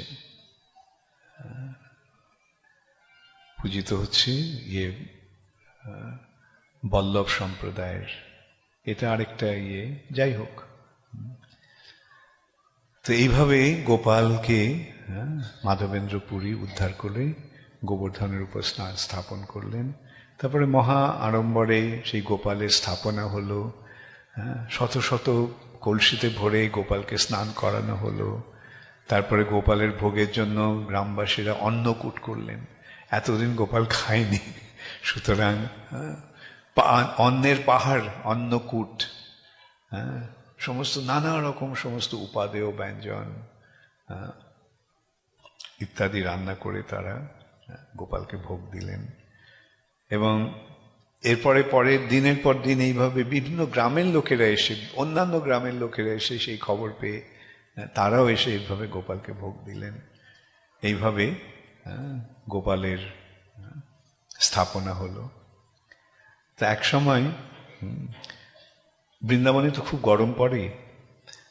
গ্রীষ্মের সময় গোপাল মাধবেন্দ্র পুরীকে বললেন যে এই গরমে আমার খুব শরীরটা শীতল করার জন্য তুমি একটু কর্পূর আর চন্দন নিয়ে আসবে। এখন বৃন্দাবনে তো কর্পূর নেই, চন্দন নেই, তখন তো এটা ব্রণ, আর কোথায় পাওয়া যায় কর্পূর আর চন্দন? তখন মাধবেন্দ্র পুরী এলেন নীলাচলে। সেখানে রাজার কাছে তিনি চাইলেন। পথে তিনি রেমুনাতে থেমেছিলেন। তো রেমুনাতে যে গোপীনাথ, তাকে যে ক্ষীর ভোগ দেওয়া হয় সেটা অত্যন্ত প্রসিদ্ধ। তো মাধবেন্দ্র পুরী যখন সন্ধ্যাবেলা মন্দিরে গেছেন, তখন তিনি ভাবলেন যে এখানকার গোপীনাথকে যে ক্ষীর ভোগটা দেওয়া হয়, সেই ক্ষীরের স্বাদটা যদি আমি পেতাম, তাহলে সেই রকম ক্ষীর আমি গোপালের জন্য, গোপালকেও ভোগ দিতে পারতাম। ওই রকম ক্ষীর বানিয়ে আমি গোপালকেও ভোগ দিতে পারতাম। এটা যখন তার মনে এলো, তখনই তার মনে পড়ল যে আরে গোপালকে এখনো ক্ষীর ভোগ দেওয়া হয়নি। আমি গোপালকে ভোগ দেওয়ার আগে এই ক্ষীরের স্বাদ গ্রহণ করতে চেয়েছি, তো আমার মহা অপরাধ হয়ে গেছে। এই মনে করে মাধবেন্দ্র পুরী সে মন্দির ছেড়ে চলে গেলেন। এবং নিকটেই একটা হাট, তখন তো বাজার কিভাবে হতো, দূরে দূরে গ্রাম 10-12 খানি, মাঝে একখানি হাট, সন্ধ্যায় সেথা জ্বলে না প্রদীপ, প্রভাতে পড়ে না ঝাট। মনে আছে? সন্ধ্যায় বেচা কেনা সেরে বিকাল বেলায় যে যাহার সবে ঘরে ফিরে যায়। এটাই হাটের অবস্থা। ওখানে বিকেল, দিনের বেলা হাট বসে, তাও সপ্তাহে 2 দিন হাট বসে, প্রতিদিন বসে। আর সে দূর থেকে সকলে তার সামগ্রী নিয়ে আসে হাটে বিক্রি করতে, আর লোকেরাও আসে হাটে কিনতে। তারপরে বেচা কেনা সেরে বিকাল বেলায় যে যাহার সবে ঘরে ফিরে যায়। এখন সেই হাটে রাত্রিবেলা তো কেউ থাকে না, তাই মাধবেন্দ্র পুরী সেই হাটে গিয়ে তিনি রাত্রিটা যাপন করবেন স্থির করেছে। এদিকে সন্ধ্যা আরতির পর ভগবানকে শয়ন দিয়েছে, শয়ন আরতির পর ভগবানকে শয়ন দিয়েছেন পূজারী। ভগবানকে শয়ন দিয়ে তিনি তার ঘরে গিয়ে শুয়ে পড়েছেন। তখন তিনি স্বপ্নে দেখলেন যে গোপীনাথ এসে তাকে বলছে, তুমি ওঠো, আমার ভক্ত এই মাধবেন্দ্র পুরী ও অভুক্ত রয়েছে, তুমি একটা ক্ষীরের পাত্র তাকে দিয়ে এসো, এক পাত্র ক্ষীর তুমি ওকে দিয়ে এসো। তো পূজারী, এই তো ঠিক স্বপ্ন নয়। ভক্তের হয়, দিনের বেলা তারা জাগ্রত অবস্থায় ভগবানের সেবা করে, আর রাত্রে তারা স্বপ্নে ভগবানকে দর্শন করেন। এটা হচ্ছে যোগ নিদ্রা। রাত্রে যখন শুয়ে থাকেন তখন ঘুমিয়ে পড়েন, চেতনাটা, বাহ্য চেতনাটা চলে যায়, কিন্তু সেই ঘুমের মধ্যে ভগবানের সঙ্গে তাদের লেনদেন হয়, আদান প্রদান হয়। তো সেই স্বপ্নের মতো অবস্থায় কৃষ্ণ তাকে বলছেন, গোপীনাথ বলছেন যে মাধবপুরী অভুক্ত রয়েছে, ওকে একটা ক্ষীর পাত্র দিয়ে এসো। স্বপ্নে আবার পূজারীও বলছে, এটাই আমি বলতে চাইছিলাম, যেটা ঠিক স্বপ্ন নয়। স্বপ্নে পূজারী বলছে সব ক্ষীর তো বিতরণ হয়ে গেছে, আর তো কিছু নেই। গোপীনাথ বলল, না না, এক পাত্র ক্ষীর রয়েছে আমার আঁচলের আড়ালে, আমার কাপড়ের আড়ালে,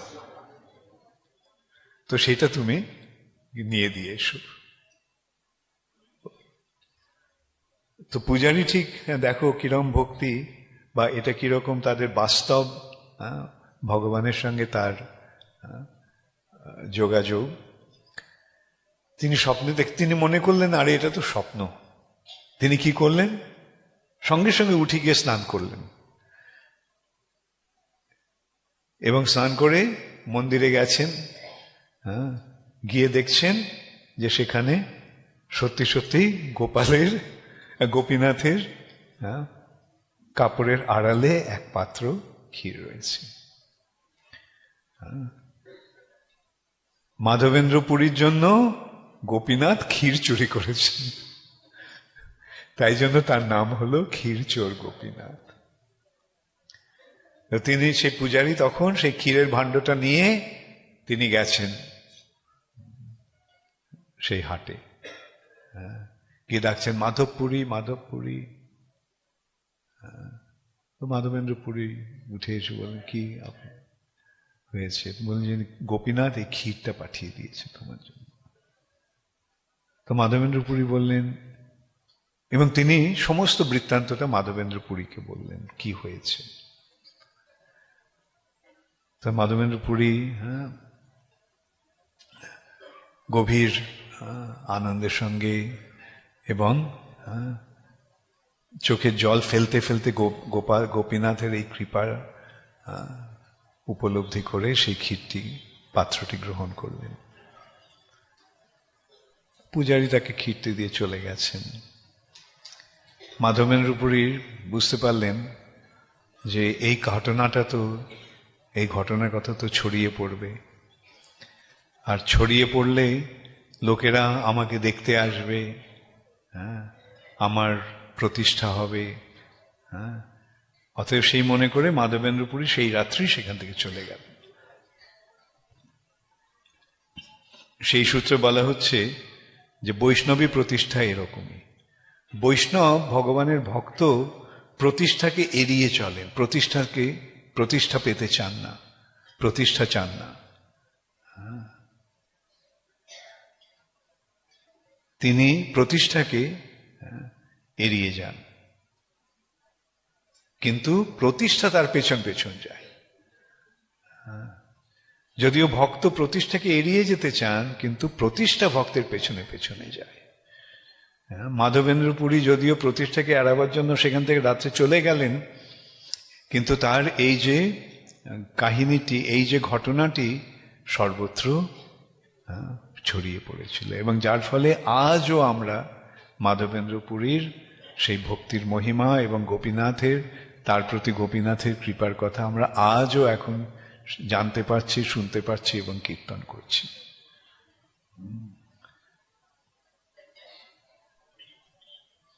এবং সেই সূত্রেই গোপীনাথের তাই নাম হয়েছিল, রেমুনায় গোপীনাথের নাম কি? ক্ষীরচোরা গোপীনাথ, ক্ষীরচোরা গোপীনাথ। নিত্যানন্দ প্রভু সেই ক্ষীরচোরা গোপীনাথের কথা, মাধবেন্দ্র পুরীর কথা তাদের সকলকে বলেছিলেন এইভাবে। তারপরে শ্রী চৈতন্য মহাপ্রভু ভ্রমণ করতে করতে চললেন জগন্নাথ পুরীর দিকে। পথে একটা নদীতে মহাপ্রভু স্থির করলেন স্নান করবেন, এবং তার দণ্ডটা সন্ন্যাসের দণ্ড থাকে, তো সন্ন্যাসীর দণ্ড সেটা তিনি নিত্যানন্দ প্রভুকে রাখতে বললেন। এই জায়গাটা আমি একটু পড়ে শোনাই।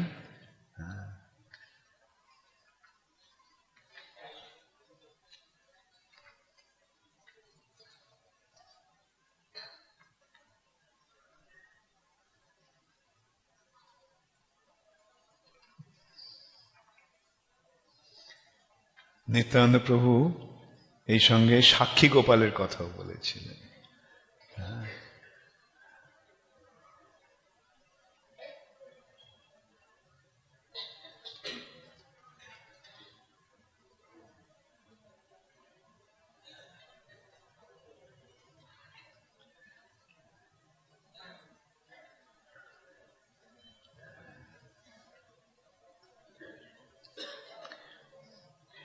মহাপ্রভু কিভাবে চলছিলেন, ভক্তগণ আবিষ্ট হইয়া সবে নাচে গায়, প্রেমাবেশে প্রভু সঙ্গে রাজমার্গে যায়।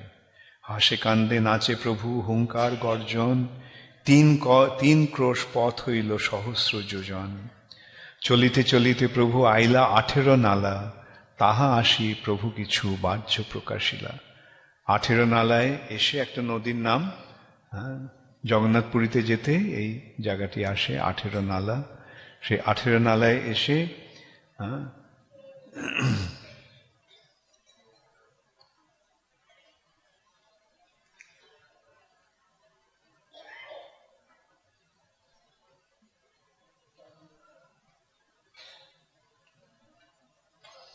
এখানে মহাপ্রভু স্নান করতে গেছেন এবং দণ্ডটা দিয়ে গেছেন নিত্যানন্দ প্রভুর কাছে।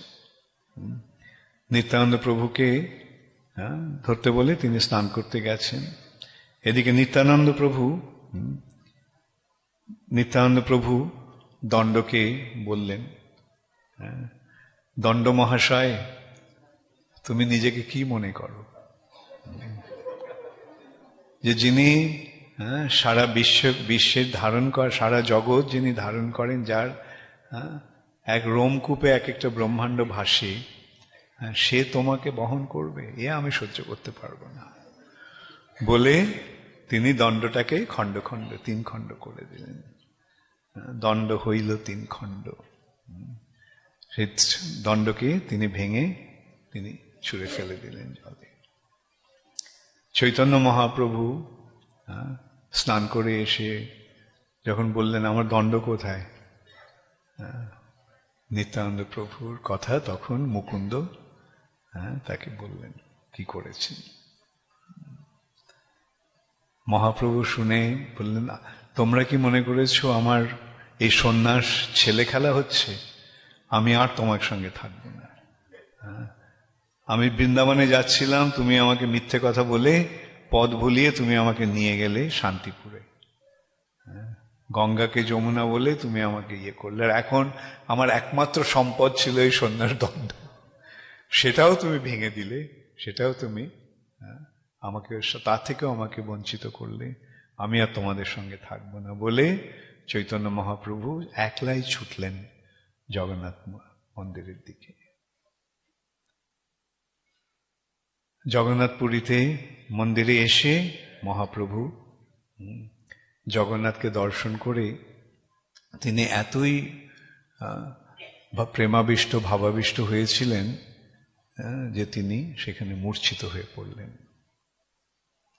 সেখানে সার্বভৌম ভট্টাচার্য ছিলেন। সার্বভৌম ভট্টাচার্য ছিলেন মহারাজ প্রতাপ রুদ্রের সভা পণ্ডিত। সার্বভৌম ভট্টাচার্যেরও একটু ইতিহাস আমরা এখানে আলোচনা করতে পারি। তিনি মহাপণ্ডিত, তিনিও নবদ্বীপবাসী ছিলেন। তখন ন্যায়শাস্ত্রের পীঠস্থান ছিল মিথিলা, এবং তাদের সেই ন্যায়শাস্ত্রের পাঠের যে একমাত্র স্থান বলে মিথিলা যাতে প্রতিষ্ঠিত থাকে, সেই জন্য তারা কাউকে ওখান থেকে কোনো পুঁথি নিয়ে যেতে দিত না, কিছু লিখে নিয়ে যেতে দিত না, যাতে অন্য কোথাও গিয়ে এরা এই ন্যায়শাস্ত্র পড়াতে না পারে। আর সার্বভৌম ভট্টাচার্য ওখানে গিয়ে ন্যায় অধ্যয়ন করে তিনি ন্যায়ের সমস্ত শাস্ত্রগুলি মুখস্থ করে, তিনি পুঁথি নিয়ে লিখে নিয়ে যেতে দেবে না, কিন্তু তিনি মাথাতে সবকিছু লিখে নিয়ে তিনি এলেন নবদ্বীপে, এবং নবদ্বীপে এসে তিনি ন্যায় শাস্ত্র পড়াতে শুরু করেছিলেন। তারপরে তিনি নবদ্বীপ থেকে জগন্নাথ পুরী চলে যান। এরও পেছনে একটু ইতিবৃত্ত আছে, ওটা আমরা এখন আলোচনা করব না। তিনি এই সূত্রে তিনি জগন্নাথ পুরীতে ছিলেন এবং সেখানে মহারাজ প্রতাপরুদ্রের সভায় প্রতাপরুদ্র তাকে সভা পণ্ডিত রূপে গ্রহণ করেছিলেন। মহাপণ্ডিত তিনি।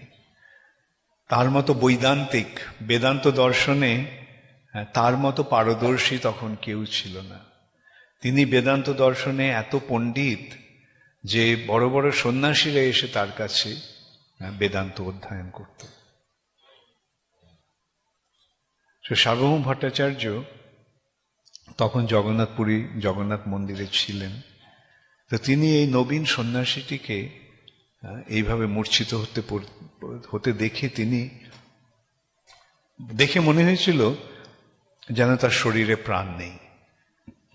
সার্বভৌম ভট্টাচার্য একটু তুলো নিয়ে তার নাকের পাশে ধরেছিলেন এবং দেখেছিলেন যে সেই তুলোটা আস্তে আস্তে কাঁপছে, নড়ছে।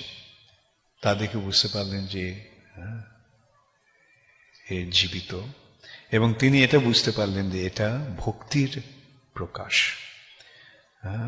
ভক্তির প্রভাবে যে চরম অবস্থা, সেই চরম অবস্থাকে বলা হয় মূর্ছা, এবং কোনো কোনো ক্ষেত্রে সেটাকে বলা হয় মৃত্যু।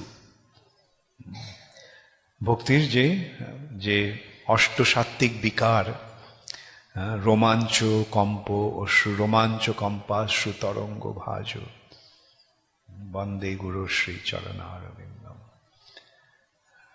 তার হচ্ছে এই চরম অবস্থাটি হচ্ছে যেন শরীরে প্রাণ নেই, মৃত্যু হয়েছে। মৃত্যু হলে শরীরটা যেরকম একেবারে সম্পূর্ণ নির্জীব হয়ে যায়, ভক্তেরও সেই অবস্থা হয়। তো সার্বভৌম ভট্টাচার্য মহাপণ্ডিত, তিনি জানতেন এই অষ্টসাত্ত্বিক বিকারের কথা। যদিও তিনি পূর্বে কখনো কাউকে এইরকম সাত্ত্বিক বিকার প্রকাশ করতে দেখেননি, কিন্তু একে দেখে বুঝলেন যে এক মহাপুরুষ।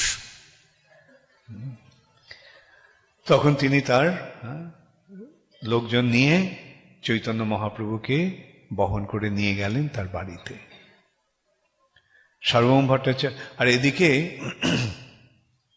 মহাপ্রভুকে পেছনে ছুটতে ছুটতে তার সঙ্গীরাও এসেছেন। নিত্যানন্দ প্রভু, গদাধর পণ্ডিত, দামোদর, মুকুন্দ দত্ত, জগদানন্দ পণ্ডিত, এরা চারজন ছুটে ছুটে এসেছেন। এসে জগন্নাথ মন্দিরে এসে শুনলেন যে হ্যাঁ, এক নবীন সন্ন্যাসী এসে মন্দিরে মূর্ছিত হয়ে পড়েছিল, এবং সার্বভৌম ভট্টাচার্য তাকে তার গৃহে নিয়ে গেছেন। তো সার্বভৌম ভট্টাচার্যের গৃহে যাওয়ার সময় তার সঙ্গে গোপীনাথ আচার্যের সাক্ষাৎ হল। গোপীনাথ আচার্য সার্বভৌম ভট্টাচার্যের ভগ্নিপতি, না শ্যালক। তো তারা শুনলেন, যে শুনে খুব আনন্দিত হলেন। তাদের দেখে জিজ্ঞাসা করেন, তোমরা এখানে কেন? গোপীনাথ আচার্য নবদ্বীপে ছিলেন এবং তিনি মহাপ্রভুর মহিমা জানতেন। সার্বভৌম ভট্টাচার্য তার মহাপ্রভুর আবির্ভাবের অনেক আগেই নবদ্বীপ থেকে চলে গিয়েছিলেন, তাই তিনি মহাপ্রভুকে জানতেন না। কিন্তু গোপীনাথ তখন তাকে বললেন যে, তারা চারজন গোপীনাথকে বললেন যে এরকম চৈতন্য মহাপ্রভু এসে মূর্ছিত হয়ে পড়েছেন, এবং আমরা শুনেছি সার্বভৌম ভট্টাচার্যের গৃহে তাকে তিনি নিয়ে গেছেন। তো গোপীনাথ বললেন, আরে সার্বভৌম তো আমার ভগ্নিপতি। তো তারা সকলে মিলে গেলেন, গিয়ে দেখেন মহাপ্রভু তখনও মূর্ছিত অবস্থায় রয়েছেন। তখন তারা কীর্তন শুরু করলেন। সেই কীর্তনের প্রভাবে মহাপ্রভু বাহ্য জ্ঞান ফিরে এলো। তখন তারপর তিনি সার্বভৌম ভট্টাচার্য বললেন, আপনারা জগন্নাথ দর্শন করে আসুন, ইতিমধ্যে একটু সুস্থ হয়ে নিক।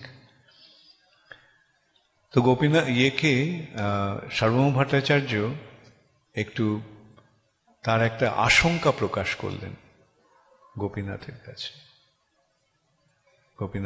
কাছে, যে এই সন্ন্যাসী এত অল্প বয়স, মাত্র 24 বছর বয়স, দেখতে এত সুন্দর, আর এ এত ভাবুক, এখন এর পক্ষে হয়তো সন্ন্যাস রাখা সম্ভব হবে না। তো একে আমি বেদান্ত পড়িয়ে, বেদান্ত জ্ঞান দিয়ে আমি একে সন্ন্যাস আশ্রমে স্থির করব। গোপীনাথ বললেন, তুমি কার সম্বন্ধে কি বলছো? ইনি স্বয়ং ভগবান, ইনি এই সন্ন্যাস লীলা করছেন লোক শিক্ষার জন্য। ইনি এসেছেন কলিযুগের জীবদের উদ্ধার করার জন্য, সংকীর্তন যজ্ঞ অনুষ্ঠান করে সকলকে উদ্ধার করার জন্য। সার্বভৌম ভট্টাচার্য বললেন যে অবতার ভগবানের 3টে যুগে, সত্যযুগ, ত্রেতাযুগ, দাপর যুগে ভগবান অবতীর্ণ হন, কলিযুগে ভগবান অবতীর্ণ হন না। সেই জন্য ভগবানকে ত্রিযুগ বলা হয়। গোপীনাথ আচার্য বললেন যে কলিযুগে ভগবান তার পরিচয়টাকে প্রচ্ছন্ন রেখে, তার পরিচয়টা গোপন করে তিনি কলিযুগে আসেন। ছন্ন কলৌ, তিনি কলিযুগে আসেন প্রচ্ছন্নভাবে, নিজের পরিচয় গোপন করে। তিনি ভগবান রূপে আসেন না, কলিযুগে তিনি ভক্ত রূপে আসেন। সেই জন্য তাকে চেনা অসম্ভব হয়ে ওঠে, এবং ইনি হচ্ছেন সেই ভক্তরূপী ভগবান। এইভাবে কিছু তর্ক বিতর্ক শুরু হলো এই শালা ভগ্নিপতির মধ্যে। সার্বভৌম ভট্টাচার্য বললেন যে একে আমি বেদান্ত পড়িয়ে একে আমি এর সন্ন্যাস মার্গে স্থির করব। গোপীনাথ আচার্য বললেন, দেখো, ভগবানের কৃপা ছাড়া ভগবানকে চেনা যায় না। দুর্ভাগ্যবশত তুমি সেই কৃপাটি লাভ করতে পারলে না, তাই তুমি তাকে চিনতে পারছো না। এইভাবে দুজনের মধ্যে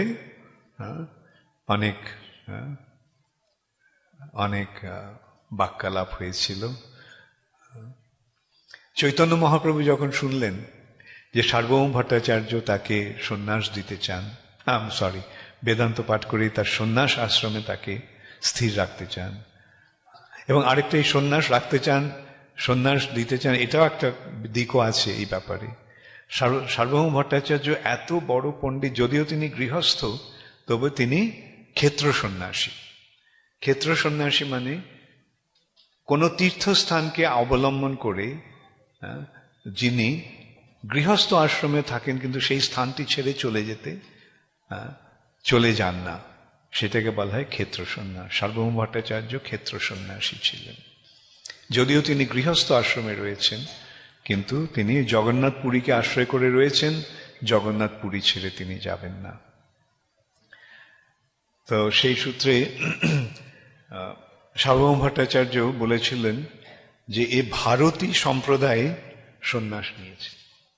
এখন এই 10 নামী সন্ন্যাসীদের মধ্যে ভারতী সম্প্রদায়টা অনেক নিচের। এ প্রথম ইয়েতে হচ্ছে পুরী, তীর্থ, বন, অরণ্য, সাগর, এগুলো হচ্ছে একের পর এক সন্ন্যাস স্তর, নামের স্তর, আশ্রমের স্তর। তো ভারতী একেবারে সব নিচের সম্প্রদায়, লাস্ট হচ্ছে ভারতী। তো এই যে ভারতী সম্প্রদায়ের সন্ন্যাস নিয়েছে, তবে একে আমি যোগপট্ট দিয়ে আমি একে উচ্চ মার্গে নিয়ে আসবো সন্ন্যাসের। বোঝা যাচ্ছে সার্বভৌম ভট্টাচার্য কত বিদগ্ধ ছিলেন, এবং সেই সূত্রে তিনি কত দাম্ভিক ছিলেন। এখন মহাপ্রভুর ভগবানের কাজ হচ্ছে তিনি দর্পহারী, তিনি দাম্ভিকদের দর্প হরণ করেন, যেটা আগে আলোচনা করেছি। কেশব কাশ্মীরের দর্প হরণ করেছিলেন। তো চৈতন্য মহাপ্রভু সে কথা শুনে বললেন, ইনি আমার শুভাকাঙ্ক্ষী, ইনি চান যাতে আমি আমার সন্ন্যাস আশ্রমে যথার্থভাবে স্থির থাকতে পারি, এবং সেজন্য তিনি আমাকে বেদান্ত শিক্ষা দিতে চাইছেন। এটা তো আমার সৌভাগ্যের বিষয়, আমি এনার কাছে শিক্ষা লাভ করব, বেদান্ত পাঠ করব। মহাপ্রভু নিজেই চাইছেন সার্বভৌম ভট্টাচার্যের কাছে শিক্ষা লাভ করবেন, আর কে কি করতে পারে তখন। তো সার্বভৌম ভট্টাচার্য মহাপ্রভুকে বেদান্ত পড়াতে লাগলেন। তো তিনি বেদান্ত পড়াচ্ছেন এবং 7 দিন ধরে তিনি বেদান্ত সম্বন্ধে বেদান্তের ব্যাখ্যা করলেন, করে তাকে বোঝালেন, শেখালেন। মহাপ্রভু নিঃশব্দে 7 দিন ধরে শুনে গেলেন। সার্বভৌম ভট্টাচার্যের একটু আশঙ্কা হলো, নিঃশব্দে শুনে যাচ্ছে, হ্যাঁ না কিছু বলছে না, এ কি বুঝতে পারছি আমি যা বলছি? তিনি মহাপ্রভুকে জিজ্ঞাসা করলেন, কৃষ্ণ চৈতন্য, আমি যে বেদান্ত তোমাকে শোনাচ্ছি সেটা তুমি বুঝতে পারছো তো? মহাপ্রভু বললেন, আমি সূত্রগুলো বুঝতে পারছি, বেদান্তের সূত্রগুলো আমি বুঝতে পারছি, কিন্তু আপনার ভাষ্যটা আমি বুঝতে পারছি না। সার্বভৌম ভট্টাচার্য বলেন, সূত্রটাকে ব্যাখ্যা করার জন্য, সূত্রটাকে সহজ করে বুঝিয়ে দেওয়ার জন্য ভাষ্য, আর তুমি বলছো সূত্র বুঝতে পারছো, ভাষ্য বুঝতে পারছো না, এটা কিরকম কথা? চৈতন্য মহাপ্রভু বললেন যে আপনার ভাষ্য সূত্রটাকে প্রকাশ করছে না, সূত্রটাকে আচ্ছাদন করে রাখছে, আচ্ছাদিত করছে। এই বেদান্ত সূত্র সূর্যের মতো উজ্জ্বল, শতপ্রকাশিত, আর তোমার এই ভাষ্য মেঘের মতো সেই সূর্যকে ঢেকে রাখছে। মেঘ যেমন সূর্যকে ঢেকে রাখে, তোমার ভাষ্য সেইভাবে সেই বেদান্ত সূত্রকে আচ্ছাদিত করে রাখছে। এটা প্রকাশ করছে না, এটা আচ্ছাদন করছে। তখন এইভাবে তাদের মধ্যে আলোচনা শুরু হলো। তখন সার্বভৌম ভট্টাচার্য, তখন চৈতন্য মহাপ্রভু একটা শ্লোকের বিশ্লেষণ করতে বললেন সার্বভৌম ভট্টাচার্যকে। সেই শ্লোকটা হচ্ছে আত্মা রামশ্চ মুনয় নির্গ্রন্থপি উরুক্রমে কুর্বন্তি অহৈতুকিং ভক্তিং ইত্থম ভূত গুণ হরি। আত্মা রামশ্চ মুনয়, যে সমস্ত মুনিগণ যারা আত্মায় আনন্দ আস্বাদন করেন,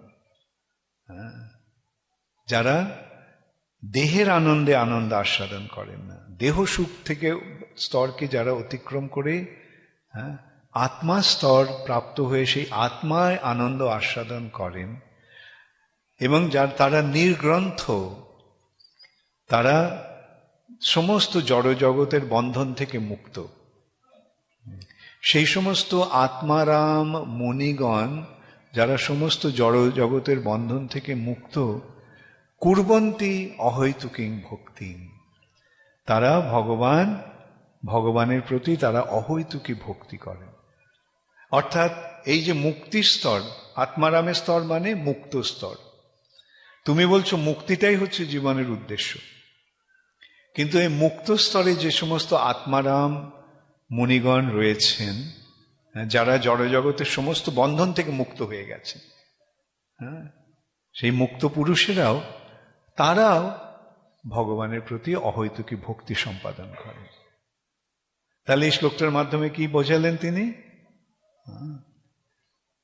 যে মুক্তিটাই জীবনের চরম লক্ষ্য নয়।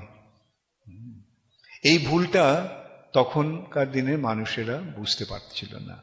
যারা এই অধ্যাত্ম মার্গে ছিলেন, বিশেষ করে এই সন্ন্যাসী এবং যারা এই ব্রহ্মবাদী বা বিশেষ করে মায়াবাদী, তাদের জীবনের উদ্দেশ্য হচ্ছে এই জগৎ ব্রহ্ম সত্য, জগৎ মিথ্যা, এই মিথ্যা জগৎকে অতিক্রম করে ব্রহ্মের স্তরে গিয়ে ব্রহ্মের সাযুজ্য লাভ করে ব্রহ্ম আনন্দে লীন হওয়া, মগ্ন হওয়া। কিন্তু মহাপ্রভু তার এই ভুলটি বুঝিয়ে দিলেন যে মুক্ত হওয়ার পরেও মুনিগণ ভগবানের প্রতি অহৈতুকী ভক্তি লাভ করেন। সার্বভৌম ভট্টাচার্য যে বিশ্লেষণগুলি করেছিলেন এই শ্লোকটার, শ্রী চৈতন্য মহাপ্রভু তার সেই বিশ্লেষণগুলির স্পর্শ পর্যন্ত না করে এই শ্লোকটির ব্যাখ্যা করে ভক্তির মাহাত্ম্য স্থাপন করেছিলেন। সার্বভৌম ভট্টাচার্য এত বড় পণ্ডিত, সারা ভারতের সমস্ত পণ্ডিতেরা তাকে তাদের শিরোমণি রূপে গ্রহণ করেছেন। এই বালকের কাছে পরাজিত হলেন তিনি অত্যন্ত মর্মাহত হয়ে ঘরে গিয়ে তিনি রাত্রিবেলা বসে আছেন মনোকষ্টে। এমন সময় হঠাৎ দেখলেন তার ঘরে এক জ্যোতির্ময় পুরুষের আগমন হলো। অন্ধকার ঘরে ঘরটা আলোকে উদ্ভাসিত হয়ে উঠল। তিনি দেখলেন শ্রী চৈতন্য মহাপ্রভু এবং তিনি দেখলেন তার 6টি হাত, 4টি হাতে শঙ্খ চক্র গদা পদ্ম ধরে আছেন, আর 2টি হাতে সন্ন্যাসীর দণ্ড আর কমণ্ডল। তারপরে তিনি দেখলেন সেই অন্য 4টি হাতে 2 হাতে রামচন্দ্রের ধনুর্বাণ, আর অন্য 2 হাতে কৃষ্ণের মুরলী, আর অন্য 2টি হাতে তার দণ্ড এবং কমণ্ডল, সন্ন্যাসীর দণ্ড কমণ্ডল। এইভাবে তিনি দেখলেন যে এই শ্রী চৈতন্য মহাপ্রভুই হচ্ছেন নারায়ণ, এই শ্রী চৈতন্য মহাপ্রভুই হচ্ছেন শ্রী রামচন্দ্র এবং কৃষ্ণচন্দ্র। এইভাবে তিনি মহাপ্রভুর ষটভুজ রূপ দর্শন করলেন। যেই সার্বভৌম ভট্টাচার্য প্রথমে তাকে ভগবান বলে স্বীকার করতে চাননি, তিনি সেখানে 100টি শ্লোকের মাধ্যমে তার বন্দনা করলেন। সেই শ্লোকটির প্রথম শ্লোকটি হচ্ছে বৈরাগ্য বিদ্যা নিজ ভক্তি যোগম শিক্ষার্থম এক পুরুষ পুরাণ শ্রীকৃষ্ণ চৈতন্য শরীরধারী কৃপাম বুধির যস্তমহং প্রপদ্যে। নিজ ভক্তি যোগম শিক্ষার্থম একম পুরুষ পুরাণ। পুরাণ পুরুষ পরমেশ্বর ভগবান জীবকে শিক্ষাদান করার জন্য তিনি শ্রীকৃষ্ণ চৈতন্য মহাপ্রভু রূপে অবতীর্ণ হয়েছেন। বৈরাগ্য বিদ্যার মাধ্যমে জীবকে ভগবত ভক্তি প্রদান করার জন্য, শিক্ষা দেওয়ার জন্য। এই যে সন্ন্যাস আশ্রম, এটা বৈরাগ্যের প্রতীক। সেই বিদ্যা, সেই বৈরাগ্য বিদ্যা শিক্ষা দেওয়ার জন্য এই পরমেশ্বর ভগবান তিনি এই বৈরাগ্যের পন্থা অবলম্বন করে সন্ন্যাসী হয়েছেন। শ্রীকৃষ্ণ চৈতন্য মহাপ্রভু রূপে সেই পরমেশ্বর ভগবান এখন এসেছেন। শ্রীকৃষ্ণ চৈতন্য শরীরধারী কৃপাম বুধির যস্তমহং প্রপদ্যে। যিনি হচ্ছেন কৃপার সমুদ্র, কৃপার পারাবার, আমি তার শ্রীপাদপদ্মে প্রণতি নিবেদন করি। এইভাবে আমরা দেখতে পাই যে শ্রী চৈতন্য মহাপ্রভুর ভগবত্তা সাধারণ লোকের ভাবাবেগের বা সেন্টিমেন্টাল প্রেজেন্টেশন নয়। মহান তত্ত্ববেত্তা ব্যক্তিগণ যারা প্রথমে মহাপ্রভুকে ভগবান বলে স্বীকার করেননি, তারাও অবশেষে শ্রী চৈতন্য মহাপ্রভুকে ভগবান রূপে জানতে পেরে, চিনতে পেরে তার শরণাগত হয়েছিলেন।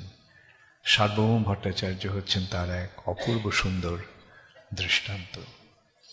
এইভাবে শ্রী চৈতন্য মহাপ্রভু সন্ন্যাস গ্রহণের পর জগন্নাথ পুরীতে তিনি প্রকাশিত হলেন। হরে কৃষ্ণ গৌর প্রেমানন্দে হরে হরে। নমো মহাবদান্নায় কৃষ্ণ প্রেম প্রদায়তে কৃষ্ণায় কৃষ্ণ চৈতন্য নাম